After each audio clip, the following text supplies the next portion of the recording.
Graça e paz, irmãos, da parte do Senhor e Salvador Yeshua. Louvado seja o Senhor por mais uma oportunidade e deixar aqui registrado, palavras de vida. E que essa mensagem venha contra a morada, ser edificante. E caso você se veja em alguma prática idólatra, que você seja liberto em nome de Yeshua, amém? Porque o assunto hoje, como eu tenho dito, estou fazendo segmento de palavras que demonstram claramente fala a respeito daqueles que não herdarão o reino dos céus. De contrapartida também fica a exemplo aqueles que herdarão. Por quê? Porque aceita a exortação bíblica, Então esse é o intuito, Exortar a palavra do Senhor, que a palavra do Senhor nos exorte, Nos santifique para que possamos viver o reino que é Yeshua conosco, E eu vou ler aqui Mateus 1, versos 22 e 23, que diz: Tudo isso aconteceu para que se cumprisse o que o Senhor dissera pelo profeta. A virgem ficará grávida e dará à luz um filho, e o chamarão Emanuel, que significa Deus conosco. Para falar a respeito da idolatria, um assunto extenso como os demais, que eu já coloquei aqui, tem sido apenas um resumo. Falei a respeito dos perversos e dos imorais. Hoje, a idolatria. A idolatria de Gênesis a Apocalipse, a palavra vai nos esclarecer, Falando dos personagens, aqueles que não tiveram firmeza, no Senhor, ficaram para trás. Fala também das lutas enfrentadas pelo povo direcionado pelo Senhor e que foram vencidas por causa da presença do Todo-Poderoso. Louvado seja Ele, Glórias ao Senhor. E o que não falta são registros, porque é um processo do Senhor com a humanidade. Humanidade essa que, se for classificada, eu classifico como uma mistura, mas existem da parte dos cristocêntricos, dos cristãos, uma exigida sabedoria para lidar com várias situações adversas. Porque todo cristão tem família, é formado de uma parentela gigante. E quando se refere à questão da fé, é algo delicado, porque aqueles que estão no grau maior, vamos dizer assim, no que se refere ao conhecimento didático, E a questão do poder aquisitivo, que tiveram, como diz lá em Romanos 1, conhecimento do Senhor na sua criação, testificaram, do Criador, mas não o renderam graças, antes fizeram para eles imagens, a semelhança de animais, pássaros, quadrúpedes, de homens. Criaram deuses para si, porque, acredito eu, rejeitaram o Criador da glória, que é bendito e que é justo. Conta disso, ele, com controle sobre todas as gerações, enviou o seu Filho, Então o Senhor se faz presente o tempo todo. E agora é importantíssimo que a gente compreenda o que é o reino conosco, é o Filho conosco. Está escrito lá em Isaías 9, que o poder e toda a autoridade foi colocado nos ombros dele para julgar. Porque o Verbo se fez carne, como diz lá em João 3, o Senhor amou o mundo de tal maneira que enviou o seu Filho para todo aquele que nele crê não pereça, mas tenha vida eterna. E vocês veem que eu estou relatando o que está na palavra do Senhor. E esse perecer refere-se Ao que diz lá em Oséias 4, fala que os sacerdotes, né? Os sacerdotes, eles não agindo de acordo, né? Deram vinho velho e vinho novo ao povo, prejudicando o discernimento do povo. Então, é um poder que impere, e vocês vão entender por que eu estou falando disso, iniciando assim, porque é um assunto gigantesco, então eu vou colocar tópicos, né? Que lá na frente vocês veem que tá tudo alinhado, né? Então, prejudicando o discernimento do povo, automaticamente esse povo se torna presa. Mas todos não continuam presos, porque como os bereanos têm zelo à palavra do Senhor, verifica tudo o que é lido e mais ainda o que não é lido, e uma hora essa pessoa é liberta.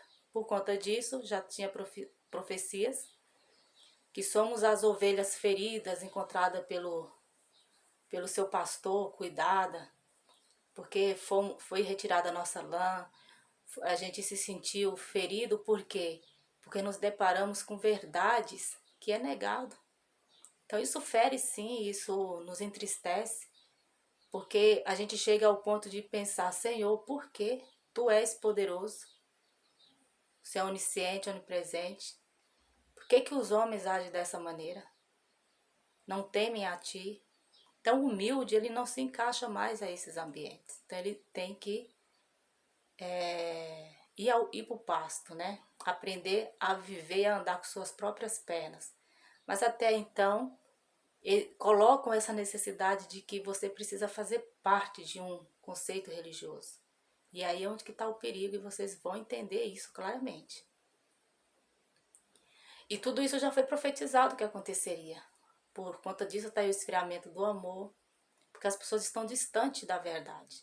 Quando Yeshua fala para a mulher samaritana que o Pai procura adoradores em espírito e em verdade, então cabe aos que creem na sua palavra andar em espírito e em verdade.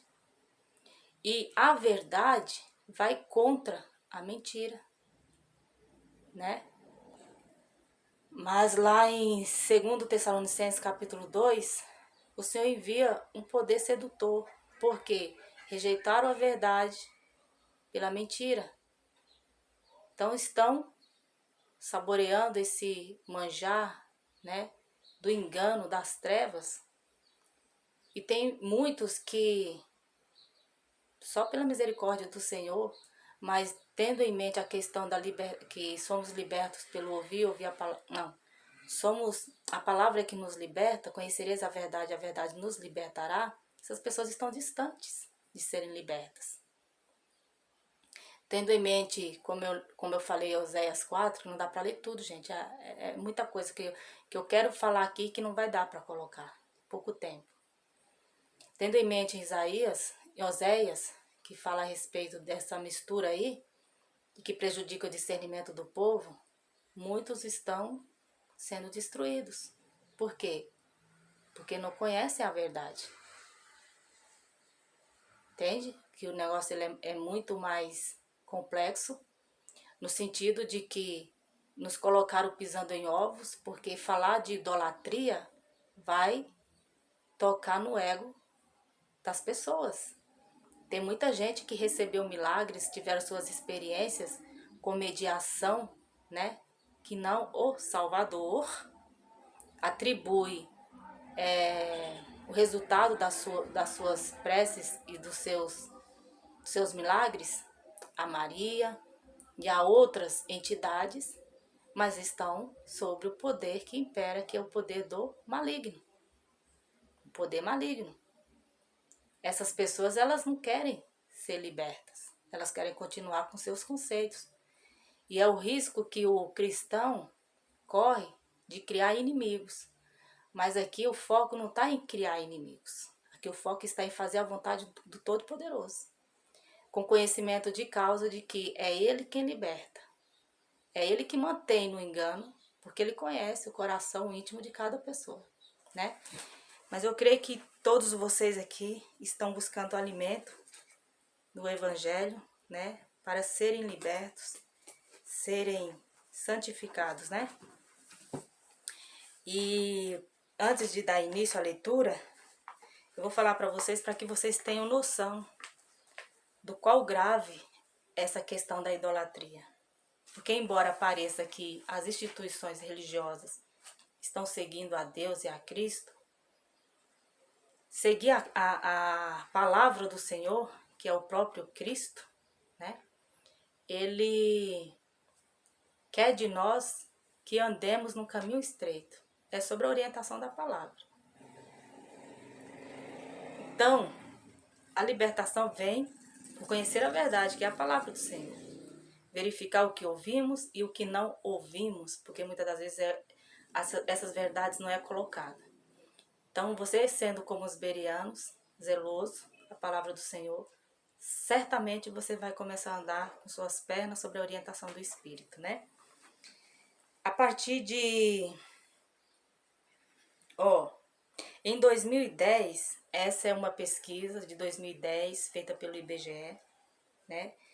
Que diz que são 67.951 entidades religiosas registradas na Receita Federal, ou seja, as registradas, aquelas, né, de maior concentração de suas células, né?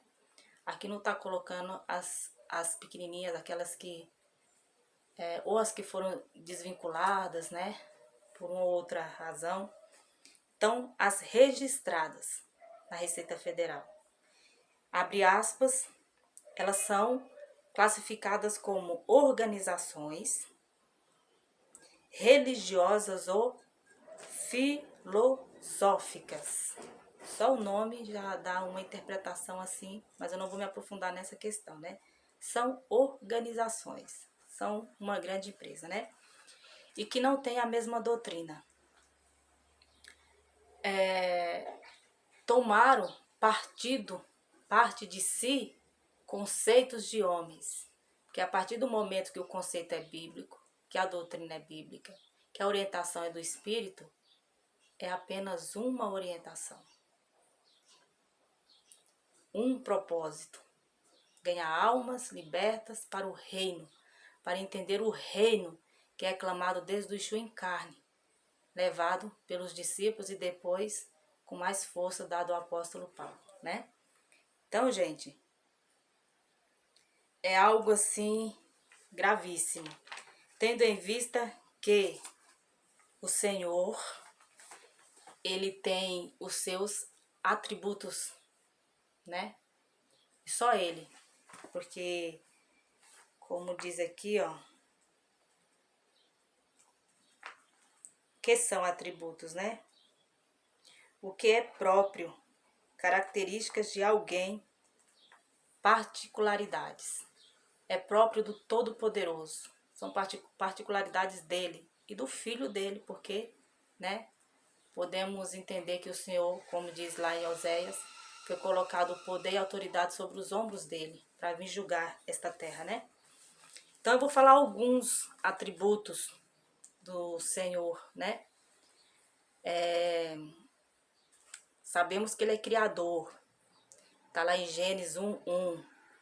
É todo poderoso. Gênesis 17:1. Ele é a fonte da vida. Está escrito em Salmos 36:9. Conhecedor de todas as coisas. Está em Salmos 33, do 13 ao 15. Rei. Aí, né, tem a questão de Yeshua e o Pai, né? Está em 1 Timóteo 6, 15 e 16. Versos 15 e 16. O Senhor é eterno. Está em Gênesis 21:33. Nunca muda. Tiago 1:17. Sem limites. Salmos 145, versos 3. Ele é espírito, né? O Senhor é espírito. Importa que o adorem em espírito e em verdade, né? Lá em João 4, versos 24. Ele é único. Está em 1 Timóteo 1:17. Perfeito. Mateus 5:48. Santo. Levítico 19:2. Zeloso. Deuteronômio 4:24. Justo. Isaías 45:21. Sábio. Romanos 11:33, vitorioso, Salmos 33:10, versos 10 e 11. Ele é amor, está em 1 João 4:8. Ele é bom, está em Marcos 10:18.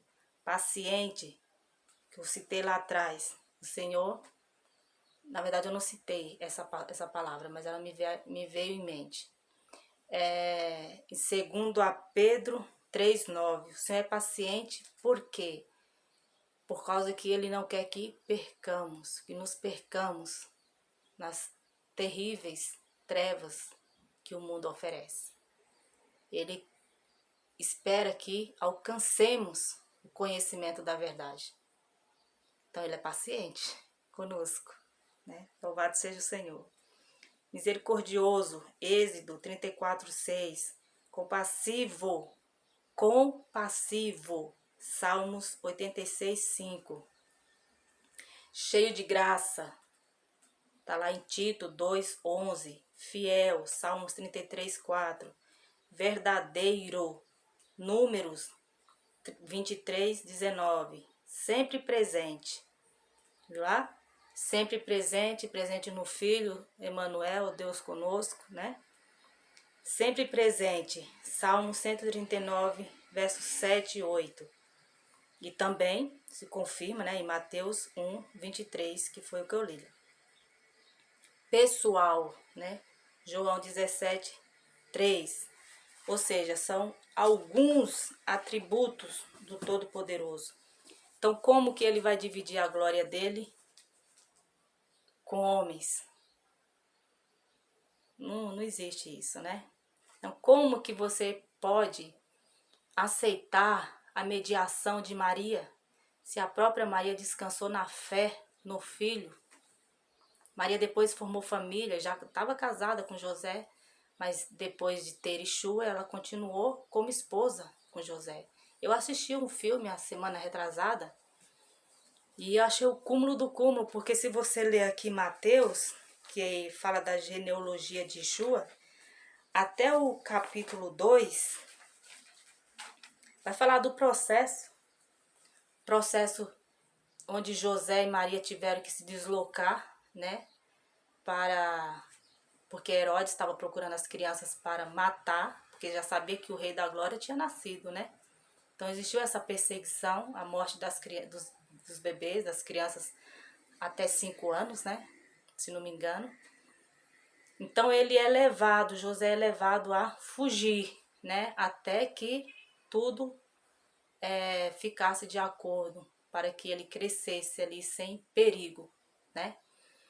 E como foi profetizado por profeta, ó, deixa eu ver aqui onde que tá aqui, peraí.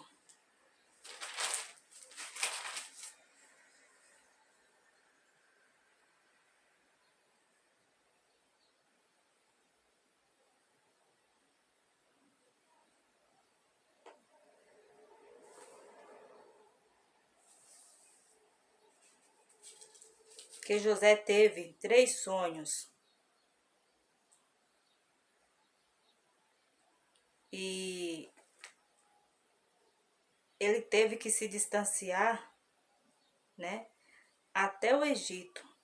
Ele foi para o Egito para depois retornar e vir, né, para Nazaré, na Galileia. Aqui, ó.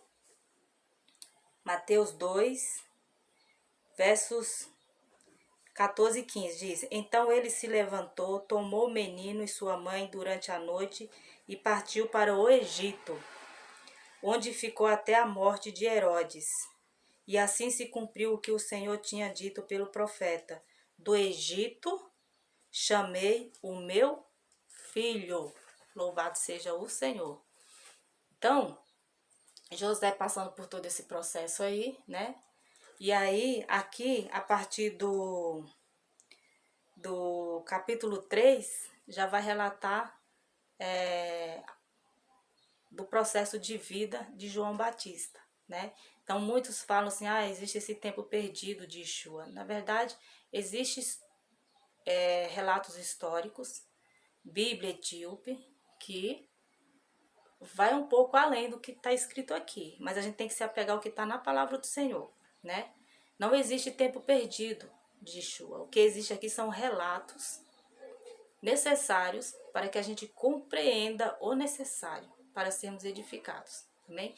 O conhecimento a mais que, vamos supor, que foi nos ocultado e caso a gente venha a ter, é algo que vai nos acrescentar, né? Na relação, no que se refere ao conhecimento. Mas devemos nos apegar ao que está escrito na palavra do Senhor. E por que eu estou falando isso?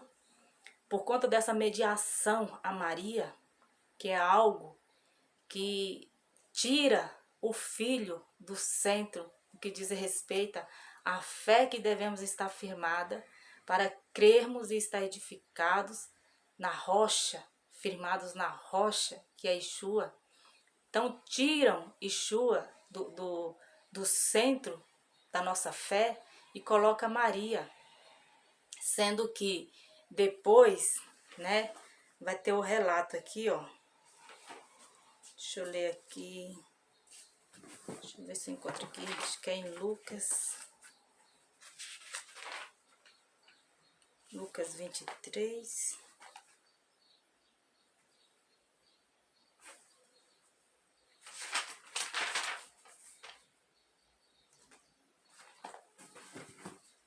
Deixa eu ver aqui, peraí, gente.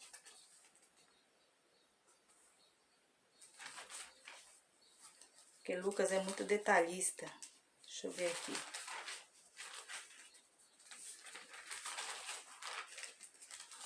Ó, antecedendo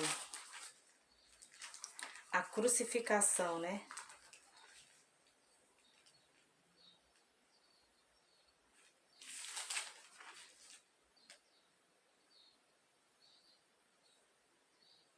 Enquanto levanta.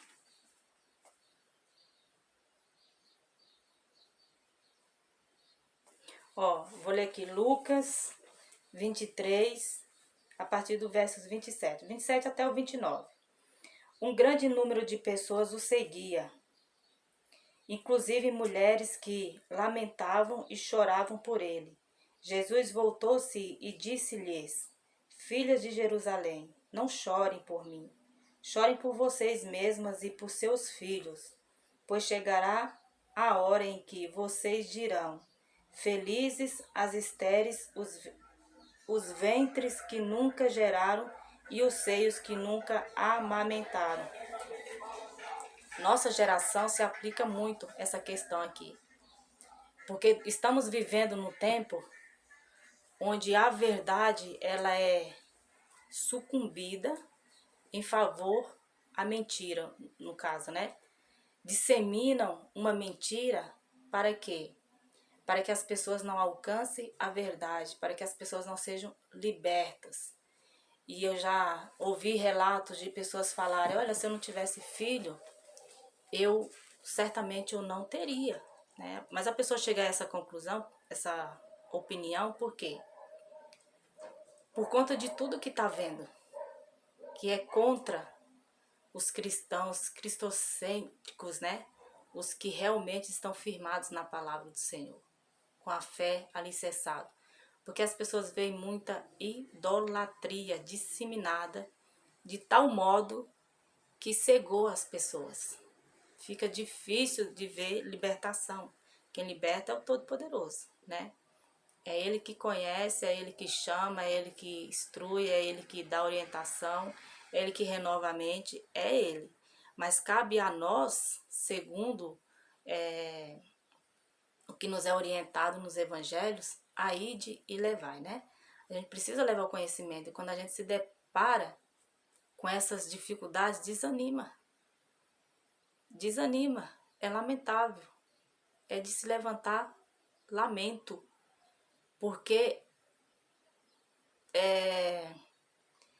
exaltaram a mentira para sucumbir à verdade, né? Tirando o mediador, né? Deixa eu ler aqui. Acho que é Tiago, deixa eu ver aqui, peraí.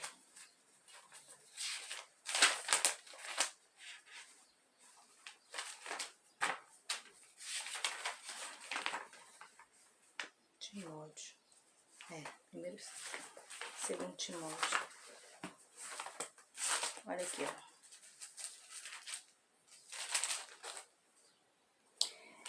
1 Timóteo, capítulo 2, versos 5 e 6 diz: Pois há um só Deus e um só mediador entre Deus e os homens, o homem Cristo Jesus, o qual se entregou a si mesmo como resgate por todos. Esse foi o testemunho dado em seu próprio tempo, né? Vou ler novamente.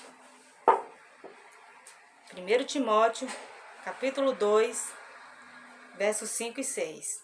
Pois há um só Deus e um só mediador entre Deus e os homens, o homem Cristo Jesus, o qual se entregou a si mesmo como resgate por todos.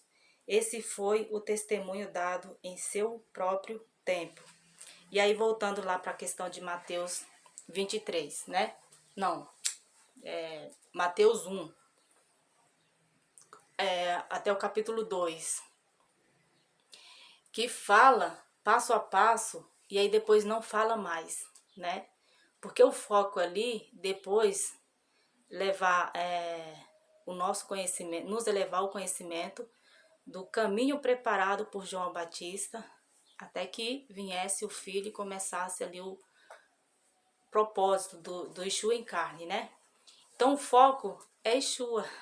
Fala do garoto, fala do menino que é retirado pela mãe e o pai para ser escondido por conta da fúria de Herodes, né? E do medo de perder o reino, porque eram tudo carnais, né? E aí depois não temos mais relato, né? E aí vem, né? Vem o preparar, a necessidade de preparar o caminho, e ele aparece, né, para João lá no Rio Jordão, e ali inicia, né, uma caminhada de discipulados, discipulando homens para que eles propagassem o evangelho do reino que viria, e depois ele surge aparece o apóstolo Paulo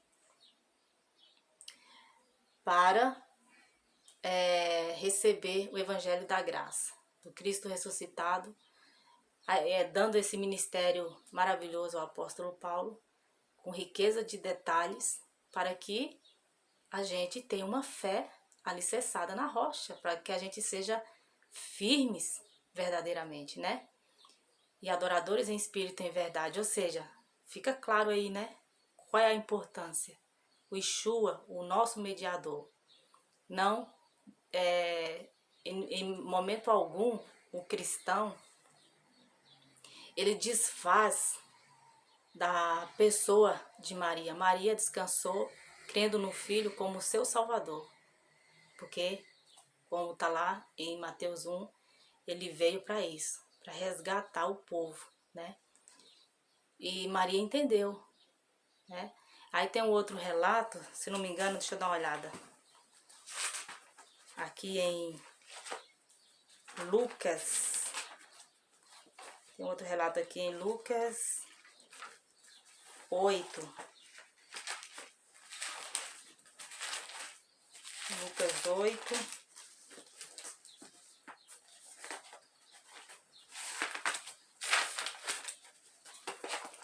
Lucas 8, 21.